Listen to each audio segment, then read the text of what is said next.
오늘은 Father's Day입니다. 우리 가정을 위해서 늘 수고하시고 또 우리 가정을 위하여 또 늘 힘쓰시는 우리 아버지들께 좀 감사하는 날인데요. 이 시간 우리 Father's Day를 맞이해서 우리 사랑스러운 우리 아버지들을 향해서 우리 축복하는 마음으로 우리 감사하는 마음으로 우리 박수 한번 하도록 하겠습니다. 늘 수고해 주시는 아버지들 참 감사합니다. 한국 문화에서는 이 어버이날이라고 해서 아버지와 어머니를 함께 기념하며 감사를 표현합니다. 그런데 미국에 와서 보니까요, 마더스데이랑 파더스데이가 이렇게 나눠져 있더라고요. 그래서 마더스데이가 되면 왠지 온 도시가 이렇게 들썩들썩하고 또 이렇게 뭔가 기념일 분위기가 많이 나는 것 같습니다. 그래서 가족들도 어머니에게 드릴 선물들을, 개인적인 선물들을 많이 준비를 하죠. 뭐 꽃, 향수, 보석, 그리고 뭐 파티도 많이 하고 레스토랑도 많이 예약을 한다라고 합니다. 그 마더스데이 때는 레스토랑에 예약하기가 너무너무 힘들다는 것이죠. 그런데 파더스데이가 되면 어떻죠, 분위기가? 오히려 다른 날보다 더 조용하게 지나가는 것 같습니다. 그렇죠? 그리고 파더스데이 선물 광고가 나오는데 제일 많이 나오는 광고가 공구 세트, 뭐죠? 바베큐 그릴, 그렇죠? 끊임없이 집 고치고 바베큐 이제 구워대라는 그런 의미가 아닌가 생각이 됩니다. 그리고 마더스데이가 5월에 있기 때문에 가정의 달이기도 해서 마더스데이가 되면 교회에서도 가정에 대한 말씀을 많이 전하게 됩니다. 그런데 이 파더스데이가 있는 6월 달이 되면 파더스데이지만 가정에 대한 말씀을 전하는 때가 거의 없지 않나 생각이 됩니다. 그래서 오늘은 이 파더스데이를 맞아서 이 가정에 대한 말씀을 통해 우리 함께 은혜를 좀 나누고자 합니다. 성도님들께서는 혹시 이 파더스데이가 언제 어떻게 시작됐는지 아시나요? 1909년 미국 워싱턴주의 이 스포케인이라는 작은 도시에 소노라 스마트 도드라는 여성이 살고 있었습니다. 그녀는 남북전쟁을 마치고 돌아온 아버지 윌리엄 스마트 밑에서 이렇게 자라나게 됐는데요. 어머니는 일찍 세상을 떠나시게 되었고 이 아버지 혼자 6남매를 키우시게 됩니다. 이 소노라는 그 아버지의 헌신적인 사랑에 아주 깊은 감동을 받고 감사하게 되죠. 그러던 어느 날 문득 그녀가 이런 생각을 하게 된 거예요. 아니, 어머니 날은 있는데 왜 아버지에게 감사하는 아버지 날은 없는가? 그래서 그녀가 지역에 있는 교회와 그 스포켄 시 정부에 아버지를 기념하는 날을 만들자라는 제안을 하는 편지를 쓰게 됩니다. 그리고 1910년 6월 셋째 주 주일에 스포켄에 있는 한 교회에서 아버지들의 사랑과 수고에 감사하는 예배가 열리게 됩니다. 이 예배가 이 Father's Day의 시작점이 된 것이죠.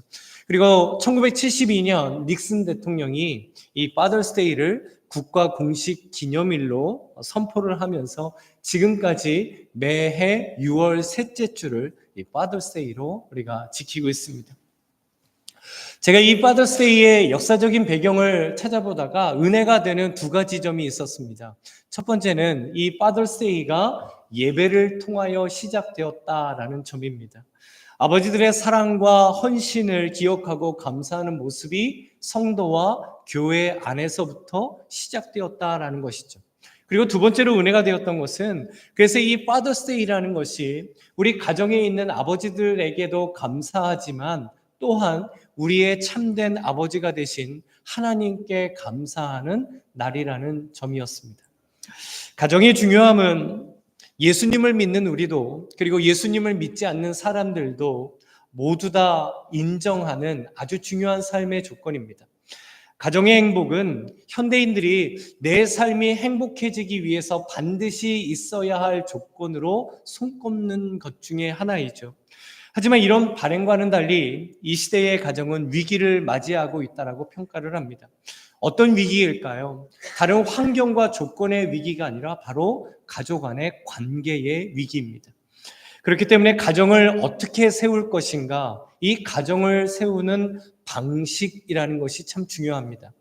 왜냐하면 가정을 세우는 그 방식에 따라서 가족 간의 관계가 결정되기 때문이죠. 이 방식이라는 말의 뜻은 어떤 일을 하는 방법, 절차, 양식이라는 뜻입니다. 예를 들면 똑같은 메뉴를 만들더라도 사람마다 방식이라는 것이 있죠. 지난주에 친교부에서 정말 태어나서 처음 먹어보는 너무나 맛있는 슬러시를 만들어 주셨습니다. 이 슬러시가 왜 이렇게 맛있나 봤더니 그 안에 미숫가루를 넣으셨더라고요. 저는 그래서 슬러시에 미숫가루 넣는 걸 처음 먹어봤는데 너무너무 맛있었습니다. 이거는 이렇게 우리 권사님들만이 가지고 계신 독특한 방식이었던 것이죠. 그리고 각자마다 사람들마다 공부하는 방식도 다릅니다. 어떤 사람들은 소음이 하나도 없는 아주 조용한 곳에서 혼자 공부를 해야 잘 되는 사람이 있습니다. 그런데 반대로 넓은 공간에서 도서관 같은 데에서 여러 사람과 함께 공부를 해야 공부가 잘 되는 사람들도 있죠.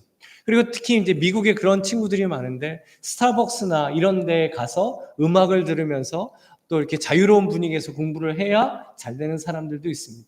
방식이라는 게 다르죠. 똑같은 일을 하더라도 사람마다 방식이라는 것을 가지고 있고 그 방식을 따라 행동을 하게 됩니다. 그런데 만약 이 방식이라는 것이 잘못되면 어떻게 될까요? 방법이 잘못되게 될 것이고 그리고 절차가 잘못되게 될 겁니다. 그러면 어떤 일이 잘 되지 않을 것이고 좋은 결과가 나타날 수는 없는 것이죠. 그렇기 때문에 가정을 세우는 것에도 이 방식이라는 것이 참 중요합니다.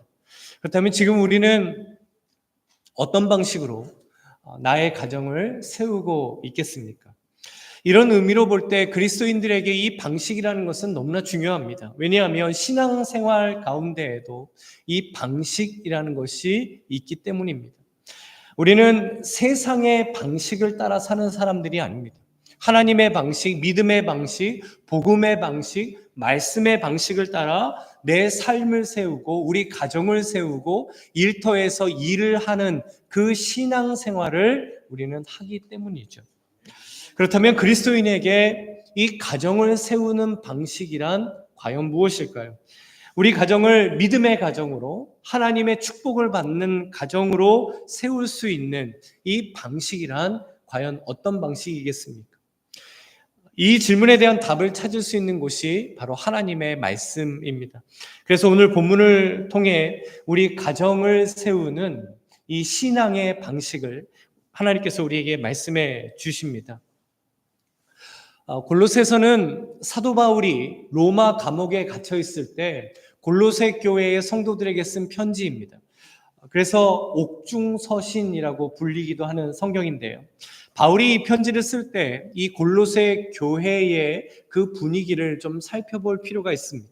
당시 골로새 교회 안에는 거짓 교사들이 그리고 이단들이 굉장히 많이 들어와 있었습니다. 그 거짓 교사들은 유대교의 의식을 강제적으로 지켜야 한다라고 강요를 했고 금욕주의를 주장을 했고 천사들을 숭배해야 한다라는 신비주의 신앙을 또 주장하기도 했습니다. 이런 것들을 강조하다 보니 그 성도들의 가정을 소외시키면서 가정생활의 중요성을 무시하게 되는 그런 분위기가 된 것이죠. 그러나 사도 바울은 예수 그리스도를 믿는 그리스도인에게 가정생활이 얼마나 중요한 것인지를 이 골로새서 편지를 통해 그들에게 전해주게 된 것입니다. 그리고 그 말씀의 핵심은 가정을 세우는 주님의 방식이었습니다. 가정 안에는 부부 사이가 있고 부모와 자녀 사이가 있죠. 그래서 오늘 본문에 보면 그리스도의 가정 안에서 남편과 아내의 부부 관계, 또 부모와 자녀 사이의 관계를 위한 주님의 방식이 무엇인가를 말씀해 주십니다. 첫 번째로 남편과 아내의 관계를 위한 가정을 세우는 주님의 방식은 순종과 사랑입니다. 18절 말씀해 보시면 아내들아 남편에게 복종하라 이는 주 안에서 마땅하니라. 당시 로마 사회와 유대 사회 안에 있었던 일반적인 가정에서는요, 아내들을 남편보다 열등한 존재로 생각을 했습니다. 그러나 사도 바울은 그리스도 안에는 남편과 아내가 절대로 차별이 될 수 없는 동등한 귀한 하나님의 자녀들이다라고 하나님의 말씀을 전하게 되죠. 그렇다면 아내들에게 지금 남편에게 복종하라, 이것이 마땅하다라고 하신 이유는 무엇일까요?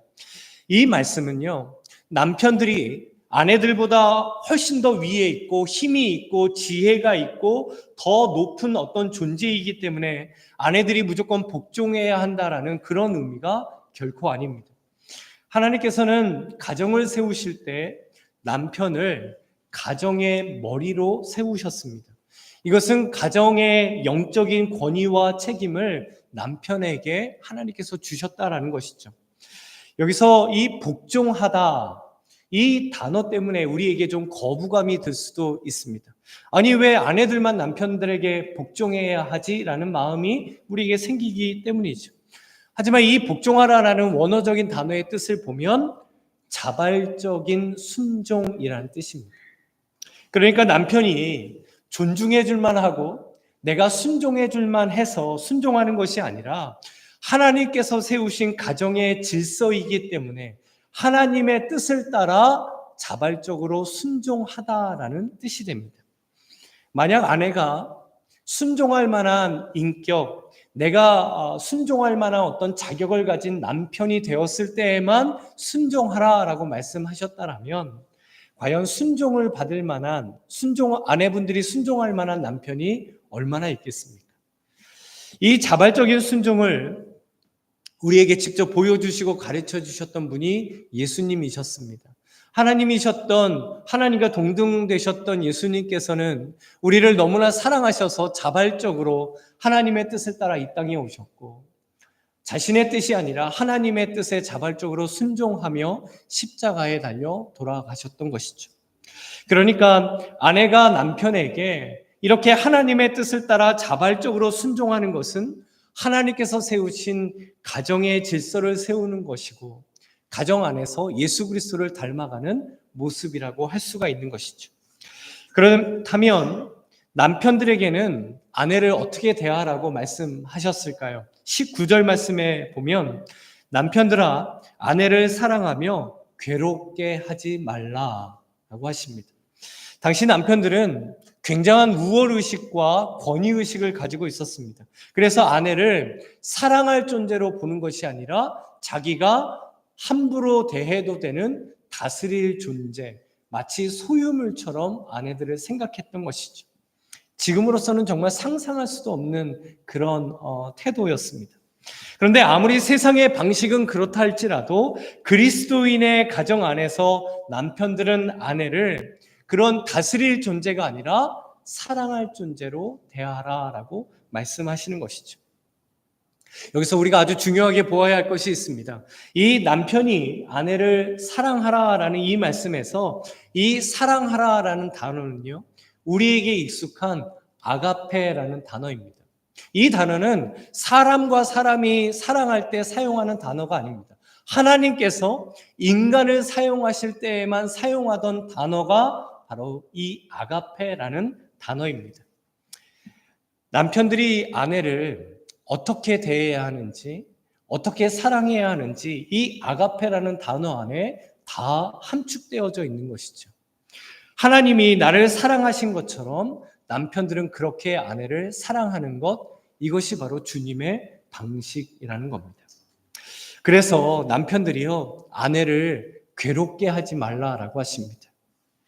지금도 그렇지만 그때에도 남편들 때문에 괴로운 아내들이 많았던 건가 봐요. 여기서 이 괴롭게 하다라는 원어적인 단어의 뜻을 보면 더 피부적으로 와닿습니다. 이 뜻은 쓴맛이 나게 하다라는 뜻입니다.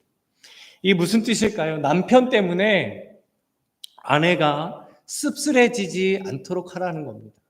아내들이 고통을 당하거나 상처를 받거나 아픔을 당하지 않도록 남편들은 아내들을 보살피고 아내를 그렇게 하나님이 마치 우리를 사랑하신 것처럼 사랑하라라고 말씀하시는 것이죠. 그런데 남편이 이 주님의 방식을 잃어버리게 될 때 아내를 괴롭게 만드는 것입니다. 남편과 아내는 경쟁 상대도 아니고 내가 이겨야 할 상대도 아니고 내 자존심을 반드시 세워야 하는 대상도 아닙니다. 그런데 우리는 종종 경쟁 상대로 생각할 때가 있죠. 내가 반드시 저 사람을 이겨야 한다. 내 뜻대로 반드시 저 사람을 뜯어 고치고 말 것이다. 나를 무시했으니 나도 그 사람을 무시한다. 이렇게 생각을 합니다. 그러나 그리스도인의 가정에서 남편과 아내는 사랑해야 할 존재이고 순종해야 할 존재이다라고 말씀해 주시는 것이죠. 이것이 바로 가정을 세우는 주님의 방식이었습니다. 그래서 남편과 아내의 관계를 성경에 보면 예수님과 교회의 관계를 통해 말씀해 주십니다. 먼저 남편을 향한 아내의 사랑을 이렇게 말씀해 주세요. 에베소서 5장 24절에 보면 그러므로 교회가 그리스도에게 하듯 아내들도 범사에 자기 남편에게 복종할지니라. 교회는 예수님이 주인이 되시고 예수님을 존경하고 예수님을 높이는 공동체입니다. 이처럼 가정에서 남편들을 아내들이 존중하고 자발적으로 순종하며 높여주라라고 말씀하십니다. 그런데 이 의미가 남편들을 마치 왕처럼 떠받들고 무조건적으로 복종하라 그런 의미가 아닙니다. 하나님께서 주신 남편, 이 가정에 주신 그 아버지의 영적인 권위를 인정하라라는 말씀인 것이죠. 그럼 아내를 향한 남편의 사랑을 하나님께서는 어떻게 말씀하셨을까요? 우리 에베소서 5장 25절인데요. 우리 함께 읽어보겠습니다. 남편들아, 아내 사랑하기를 그리스도께서 교회를 사랑하시고 그 교회를 위하여 자신을 주신 같이 하라. 아멘. 예수님께서 교회를 어떻게 사랑하셨을까요? 십자가에서 죽기까지 사랑하셨습니다. 그리고 남편들이 아내를 그렇게 사랑하라라고 하십니다.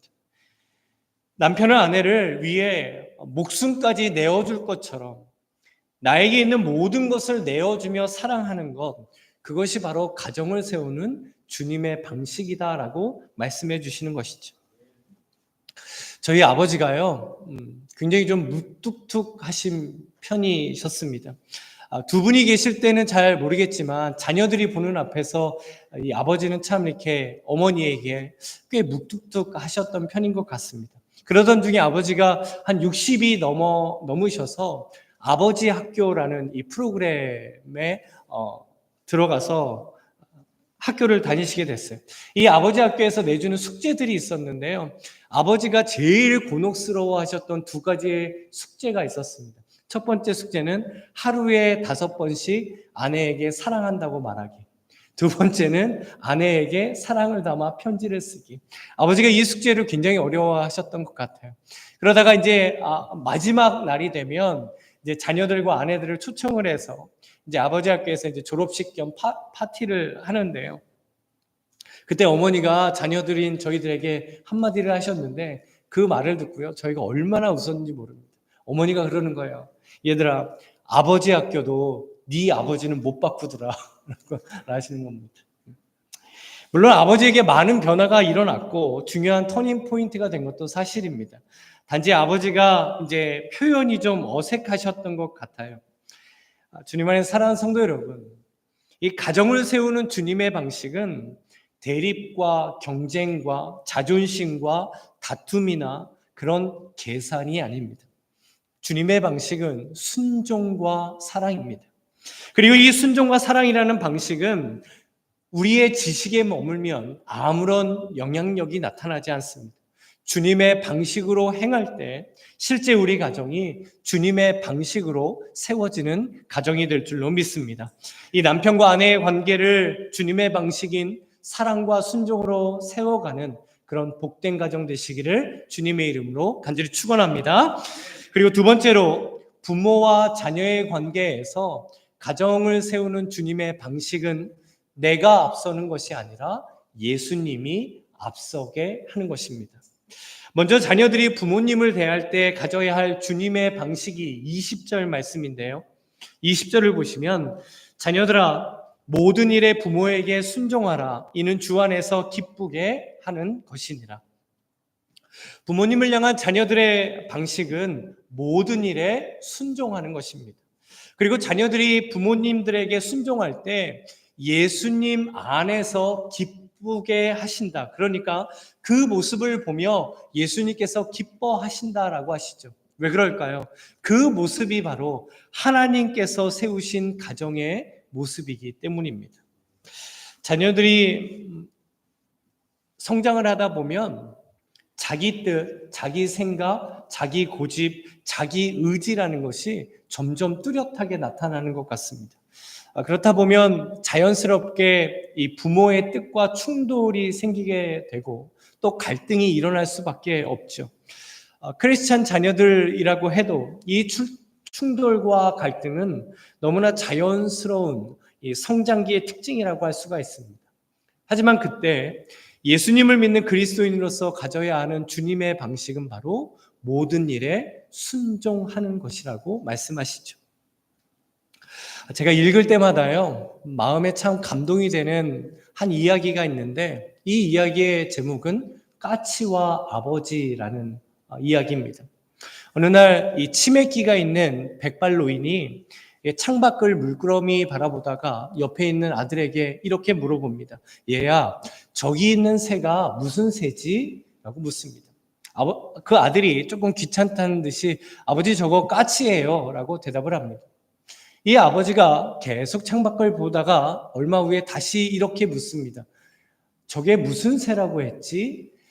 옆에서 TV를 보고 있던 이 아들이요, 조금 귀찮다는 듯이 까치예요, 까치라고 대답을 합니다. 그리고 얼마 정도 시간이 지난 후에 이 아버지가 물끄러미 창밖을 바라보시다가 다시 한번 옆에 있는 아들에게 물어봅니다. 네가 조금 전에 저 새가 무슨 새라고 했지? 라고 다시 묻습니다. 참고 참던 이 아들이요, 폭발을 했어요. 아버지, 저거 까치라니까요, 까치. 제발 좀 그만 좀 물어보세요. 라고 이야기를 합니다. 그런데 그 광경을 지켜보던 옆에 계시던 어머니가 그 아들에게 이런 말을 합니다. 얘야, 너는 어렸을 때 저게 무슨 새냐고 100번도 넘게 아버지에게 물어봤다. 그런데 그럴 때마다 아버지는 까치야, 까치란다. 몇 번이고 다정스럽게 대답을 해주셨다. 단지 그것을 물어보는 네 모습이 너무나 이뻐서 계속해서 머리를 쓰다듬며 그렇게 너에게 대답을 해주셨어. 그래서 네가 말을 배울 수 있었던 거야 라고 말씀을 하시더라는 겁니다.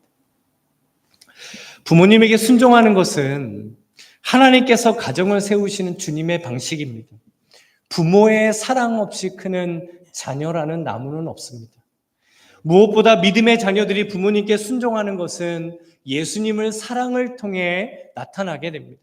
그렇기 때문에 우리가 부모로서 자녀들을 위해서 기도할 때 너무나 중요한 기도 제목 한 가지가 있어요. 하나님, 우리 자녀가 예수님의 사랑을 알고 경험하며 살아가는 자녀 되게 하여 주옵소서라는 기도입니다. 왜 그럴까요? 그 예수님의 사랑을 경험할 때 그 사랑이 근본이 되어 부모님에게 순종할 수 있게 되기 때문입니다. 그렇다면 이 부모들은 자녀들을 대할 때 어떤 주님의 방식을 가져야 할까요? 21절 말씀에 보면 아비들아 너희 자녀를 노엽게 하지 말지니 낙심할까 함이라. 부모들이 자녀들을 노엽게 하지 말라라고 하십니다. 우리 자녀들이 부모들에게 언제 노여움을 가지게 될까요? 우리 자녀들이 언제 부모 때문에 낙심하게 되는 것이겠습니까? 지금 이 말씀은 단지 어떤 반항적인 그런 자녀의 마음, 태도를 말하는 것이 아닙니다. 부모가 올바른 주님의 방식을 가지지 못함으로 인하여 자녀들을 노엽게 만들고 그 자녀들이 신앙 안에서 낙심하는 것, 그것을 말씀하시는 것이죠. 부모들이 자녀들을 부당하게 비난하거나 아니면 내 감정대로 함부로 대하면 그 자녀들을 노엽게 만드는 것이고 그 자녀들이 신앙 안에서 낙심하게 만드는 것이다 라고 말씀하시죠. 그렇기 때문에 그리스도인들은 자녀들을 바라보는 관점이 달라야 합니다. 내 자식이니까 내 마음대로 할 수 있지. 아니 내가 배 아파서 난 자식이니까 내 힘으로 키운 자식이니까 이 정도는 내 마음대로 할 수 있지 라는 것 절대 주님의 방식이 아닙니다. 우리는 자녀들을 볼 때 하나님께서 우리에게 맡기신 귀한 존재로, 귀한 인격체로 바라보고 대해야 합니다. 가정은 자녀들이 하나님의 사랑을 경험하고 하나님을 알아가고 하나님과 관계를 맺으며 살아가는 법을 배우는 가장 중요한 신앙생활의 현장이기 때문이죠. 그렇다면 자녀들이 누구에게 이런 사랑을 배우고 이런 사랑을 경험하고 알고 가르침을 받을 수 있겠습니까? 바로 부모님들입니다. 한 아버지와 6살 난 아들이요, 어느 날 교회에 가서 기도를 했어요. 아버지가 이렇게 기도를 합니다. 하나님, 하늘에 계신 우리 아버지라고 기도를 합니다. 그러니까 그 기도를 들은 6살 난 아들이요, 옆에서 이렇게 기도를 하는 거예요. 하나님, 하늘에 계신 우리 할아버지라는 겁니다. 그 아버지가 깜짝 놀랐어요. 6살 난 아들한테, 야, 하나님 아버지라고 기도를 해야지 왜 할아버지라고 기도를 해? 아니, 아빠한테 아버지면 나한테는 할아버지지. 그러니까 내가 할아버지라고 기도를 하지. 라고 대답을 하는 겁니다. 그랬더니 아버지가, 아니야, 하나님은 다 우리 아버지야. 그러니까 너도 이제 기도할 때 하나님 아버지라고 기도해야 돼. 라고 알려줬습니다. 그러니까 이 6살 난 아들이요, 주저주저 하는 거예요. 그러니까 꼭 그렇게 기도해야 돼. 아버지가 다시 물으니까 이 아들이 주저주저 하다가 이렇게 대답을 합니다. 뭐라고 했을까요? 그래? 알았어, 형. 이렇게 얘기를 하더라는 겁니다. 같은 아버지니까 형제라는 것이죠. 우리가 너무나 잘 알고 있는 말이 있습니다. 자식은 부모의 등을 보고 자란다 라는 말입니다. 자녀들은 부모가 하는 행동, 부모들이 하는 말, 삶의 태도, 문제를 해결하는 방법과 선택, 하나님을 사랑하고 예수님을 믿는 신앙생활의 모습을 보며 자라납니다. 그리고 그 신앙의 영향력은 고스란히 자녀들의 삶에 녹아들게 되는 것이죠. 주님 안에 사랑하는 성도 여러분, 그렇다면 지금 우리는 부모로서 자녀들에게 어떤 등을 보이는 크리스찬이겠습니까? 주님의 방식을 가지고 자녀를 키우려는 의지와 결단이 우리에게 반드시 필요합니다. 자녀를 대하는 주님의 방식에 대해서 이렇게 말씀해 주세요. 에베소서 6장 4절에 보면, 또 아비들아 너희 자녀를 노엽게 하지 말고 오직 주의 교훈과 훈계로 양육하라. 주의 교훈과 훈계로 자녀들을 양육한다라는 것이 무슨 의미겠습니까? 내 감정이나 내 뜻이나 내 생각대로 하려고 내가 앞서는 것이 아니라 예수님의 말씀대로 예수님을 닮아가려는 마음과 생각으로 예수님이 앞서도록 하시는 것, 이것이 바로 주님의 방식이라는 것이죠. 지금 우리 자녀들이 어떤 상황이든 자녀들을 위한 기도, 그리고 자녀들을 향한 믿음의 부모로서 주님을 보여주시는 그 삶을 결코 포기하지 마시기 바랍니다. 결코 지치지 마시기 바랍니다. 왜냐하면 하나님께서 우리 자녀들을 붙들어주고 계시는 줄로 믿습니다. 우리 가정 안에 부모와 자녀의 모든 관계 가운데 자신을 앞세우는 것이 아니라 예수님을 앞세우는 이 주님의 방식으로 세워지는 복된 가정 되시기를 주님의 이름으로 축복합니다. 그렇다면 이렇게 주님의 방식으로 세워지는 가정의 모습은 과연 어떤 모습일까요? 첫 번째로 주님의 방식으로 세워지는 가정은 사랑의 띠로 서로가 묶여지는 가정입니다. 우리 함께 12절 말씀을 함께 읽어보겠습니다. 함께 읽죠. 그러므로 너희는 하나님이 택하사 거룩하고 사랑받는 자처럼 긍휼과 자비와 겸손과 온유와 오래 참음을 옷 입고, 하나님이 택하신 거룩하고 하나님의 사랑을 받는 그리스도인들이 옷을 입습니다. 어떤 옷을 입을까요? 긍휼, 자비, 겸손, 오래 참음이라는, 그리고 온유라는 옷을 입습니다. 이것이 가정을 세우는 주님의 방식인 것이죠. 우리 가정 안에서 서로가 서로를 긍휼히 여겨주고 자비로운 마음으로 대한다면 어떨까요? 가정 안에서 부부 사이이든 부모와 자녀 사이이든 다툼과 싸움이 일어나는 경우를 보면 내가 더 잘했다, 내 생각이 맞다, 나는 잘했는데 당신이 틀렸다, 나는 올바로 했는데 당신에게 모든 잘못이 있다, 혹시 이런 교만함이 우리 가운데 자리 잡기 때문에 다툼이 일어나는 것은 아니겠습니까? 그런데 내가 먼저 낮아지는 주님의 겸손을 우리가 옷 입는다면 다툼은 잘 일어나지 않을 것이고, 다툼이 일어나더라도 커지거나 그리 오래가지 못할 것입니다. 그리고 가족들을 온유하게 대하고 내 감정을 내 기분대로 막 쏟아내는 것이 아니라 오래 참는다면 우리 가정의 모습은 어떻게 변해가겠습니까? 그리고 13절에서도 이렇게 말씀해 주세요. 우리 13절 함께 읽어보겠습니다. 누가 누구에게 불만이 있거든 서로 용납하여 피차 용서하되 주께서 너희를 용서하신 것 같이 너희도 그리하고. 아멘. 가족이라고 해도요, 서로가 서로에게 불만이라는 것이 쌓일 수밖에 없습니다. 왜 그럴까요? 서로 관점이 다르고 해석이 다르고 생각이 다르기 때문입니다. 남편에게 또 아내에게 불만이 생기고 또 자녀들에게 불만이 생길 때가 분명히 있습니다. 그런데 그리스도인의 가정에서 서로 용납해주고 용서해주는 것이 주님의 방식입니다. 왜냐하면 우리는 예수님의 십자가를 통하여 감당할 수 없는 더 큰 용서를 받은 사람들이기 때문입니다. 그래서 14절에 그리스도의 가정생활의 핵심을 이렇게 말씀해 주십니다. 우리 14절 함께 읽어보죠. 이 모든 것 위에 사랑을 더하라. 이는 온전하게 매는 띠니라. 아멘. 앞에서 나온 긍휼과 자비와 겸손과 온유와 오래 참음, 서로 용납해주고 서로 용서해주는 것을 실제로 가족들로 하여금 묶여지게 하는 것이 무엇이냐면 사랑이다라고 말씀하십니다. 그렇다면 이 사랑은 어떤 사랑을 뜻하는 것일까요? 바로 우리를 향하신 예수 그리스도의 사랑을 뜻합니다. 우리가 예수님의 사랑을 경험하며 살 때 나도 내 가족을 진심으로 그렇게 사랑할 수 있게 된다라는 말씀인 것이죠. 그리고 예수님을 통하여 우리 가족이 사랑으로 묶여지고 온전한 믿음의 가정이 될 수 있다라고 말씀해 주시는 겁니다. 그래서 지금 우리 가정이 붙들어야 하는 것은 주님의 방식을 따라 예수님의 사랑으로 우리 가족들이 서로 묶여지는 것입니다.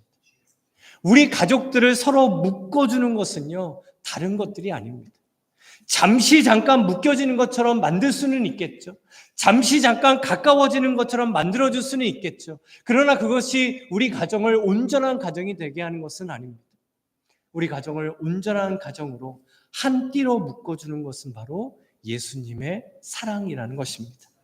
그리고 두 번째로 주님의 방식으로 세워지는 가정은 감사가 넘치는 가정이 됩니다. 15절 말씀을 우리 함께 읽어보겠습니다. 우리 함께 읽죠. 그리스도의 평강이 너희 마음을 주장하게 하라. 너희는 평강을 위하여 한 몸으로 부르심을 받았나니 너희는 또한 감사하는 자가 되라. 아멘.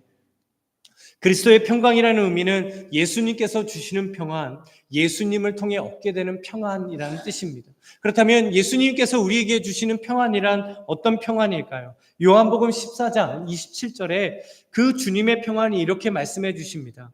평안을 너희에게 끼치노니 곧 나의 평안을 너희에게 주노라. 내가 너희에게 주는 것은 세상이 주는 것과 같지 아니하니라. 너희는 마음에 근심하지도 말고 두려워하지도 말라. 아멘.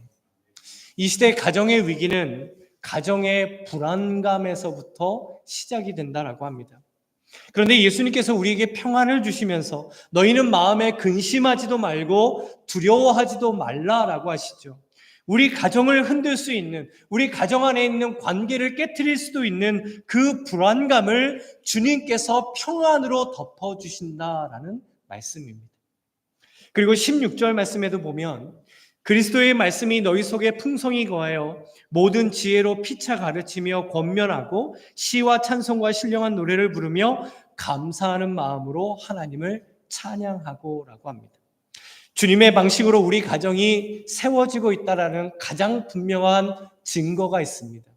우리 가정 안에 말씀이 풍성해지는 것입니다. 말씀의 순종함이 풍성해지고 말씀의 열매가 풍성해지고 말씀의 은혜가 풍성해집니다. 정말 살아계신 하나님의 말씀의 능력을 경험하는 일들이 우리 가정 안에 풍성하게 되는 것이죠. 그리고 17절 말씀에도 보면 또 무엇을 하든지 말에나 일에나 다 주 예수의 이름으로 하고 그를 힘입어 하나님 아버지께 감사하라라고 하십니다. 무엇을 하든지 주 예수의 이름으로 하는 것, 이것이 주님의 방식이다라고 하십니다. 이 의미는 예수님을 나의 주님으로 인정하고 주님의 뜻을 따라 예수님을 닮은 것처럼 가족들을 대하라라는 말씀입니다. 그러니까 가정 안에서 배우자를 대할 때, 자녀들을 대할 때, 부모님을 대할 때 무엇을 하든지 주님을 대하듯이 주 예수의 이름으로 하는 것, 이것이 바로 주님의 방식이라는 것이죠. 지금 세 가지를 말씀드렸습니다. 그리스도의 평강, 그리스도의 말씀, 주 예수의 이름으로 모든 것을 하는 것. 그럼 이 세 가지를 통하여 우리 가정에 나타나는 모습은 무엇일까요? 15절 맨 마지막을 보시면 너희는 또한 감사하는 자가 되라 라고 하십니다. 16절에도 그리스도의 말씀이 풍성해질 때 감사하는 마음으로 하나님을 찬양하라 라고 하시죠. 17절 마지막에도 보면 주 예수의 이름으로 모든 것을 하게 되면 그를 힘입어 하나님 아버지께 감사하라 라고 하십니다. 공통적으로 말씀해 주시는 것이 있죠. 공통적으로 드러나는 결론이 무엇입니까? 바로 감사라는 것입니다. 주님의 방식으로 세워지는 가정은요, 감사하는 가정이 됩니다. 감사가 넘치는 가정이 됩니다. 우리 가정에, 그리고 우리 자녀들에게 감사할 만한 일이 생기고 그런 환경과 여건이 되어서 감사하는 것은 그리 어렵지 않습니다. 그리스도인의 가정에서 그러나 언제나 감사할 수 있는 이유는 그리스도의 평강, 그리스도의 말씀, 무엇을 하든 주 예수의 이름으로 하는 이 주님의 방식으로 우리 가정을 세우기 때문입니다. 주님의 방식으로 세워지는 가정은요, 감사한 일이 있으면 그 감사가 더 풍성해집니다. 그러나 비록 감사하기 힘든 시기와 문제와 일을 만난다 할지라도 이 가정은 감사할 수 있는 은혜가 풍성해지는 주님의 방식으로 세워지는 가정이 될 수 있는 것이죠. 주님 안에 사는 성도 여러분, 이 예배를 마치면 우리는 다시 가장 먼저 삶의 현장으로 돌아가는데 그곳이 바로 우리의 가정입니다. 남편과 아내를 대할 때, 자녀들을 대할 때, 부모님을 대할 때 사랑과 순종으로 내가 앞서는 것이 아니라 예수님이 먼저 앞서는 주님의 방식으로 우리 가정을 세우는 우리 모두가 되시기를 간절히 소망합니다. 미루지 마시고 외면하지 마시고 힘들다고 피하지 마시고 오늘 우리에게 주신 이 하나님의 말씀에 순종하기 원합니다. 그래서 예수님께서 우리 모든 가정을 사랑으로 온전하게 묶어주시는 그런 복된 가정 되시기를 소망합니다. 그래서 예수님 때문에 감사하고 예수님 때문에 가정을 더욱더 사랑하며 예수님 때문에 행복한 주님의 방식으로 세워지는 주님의 가정 되시기를 이 시간 주님의 이름으로 간절히 축원합니다. 아멘.